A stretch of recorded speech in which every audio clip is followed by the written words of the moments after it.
नमस्कार मित्रांनो, आज आपण हरिहर किल्ल्याशी संबंधित एका महत्त्वाच्या आणि सध्याच्या घडामोडीबद्दल बोलणार आहोत। हरिहर किल्ला हा महाराष्ट्रातील एक अत्यंत लोकप्रिय आणि निसर्गरम्य ट्रेकिंग डेस्टिनेशन आहे।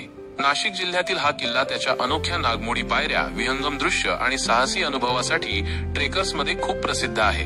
गेल्या काही वर्षांपासून हरिहर किल्ल्यावरील पर्यटकांची संख्या मोठ्या प्रमाणात वाढली आहे। यामुळे पर्यटन क्षेत्राला चालना मिळते। पण या वाढत्या गर्दीमुळे किल्ल्याच्या नैसर्गिक पर्यावरणावर आणि त्याच्या ऐतिहासिक संरचनेवर ताण येत होता। अनेकदा किल्ल्यावर प्रचंड गर्दी होत असे, ज्यामुळे स्वच्छता, सुरक्षितता आणि शांतता यांसारख्या समस्या निर्माण होत होत्या। या सर्व बाबींचा विचार करून आता प्रशासनाने हरिहर किल्ल्यावर दररोज फक्त 300 पर्यटकांनाच प्रवेश देण्याचा निर्णय घेतला आहे।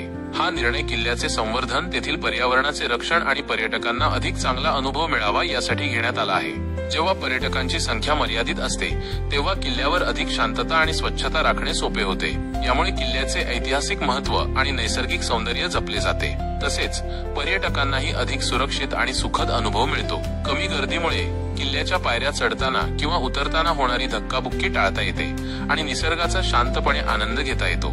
हा नियम अंमलात आणण्यासाठी काही गोष्टी लक्षात ठेवणे आवश्यक आहे। किल्ल्यावर जाण्यापूर्वी आता तुम्हाला ऑनलाईन बुकिंग किंवा पूर्वनियोजन करणे आवश्यक आहे। त्यामुळे हरिहर किल्ल्यावर जाण्याचा विचार करत असाल तर प्रवासाला निघण्यापूर्वी नवीनतम नियमांविषयी आणि प्रवेश प्रक्रियेबद्दल माहिती घेणे अत्यंत महत्त्वाचे आहे।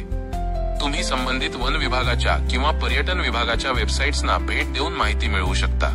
शेवटी हरिहर किल्ला हा आपला ऐतिहासिक ठेवा आहे आणि त्याचे रक्षण करणे हे आपल्या सर्वांचं कर्तव्य आहे। शासनाने घेतलेला हा निर्णय याच दिशेने एक महत्त्वाचे पाऊल आहे। आपण सर्वांनी या नियमांचे पालन करून हरिहर किल्ल्याचे सौंदर्य आणि पावित्र्य जपण्यास मदत करावी, हीच अपेक्षा। धन्यवाद।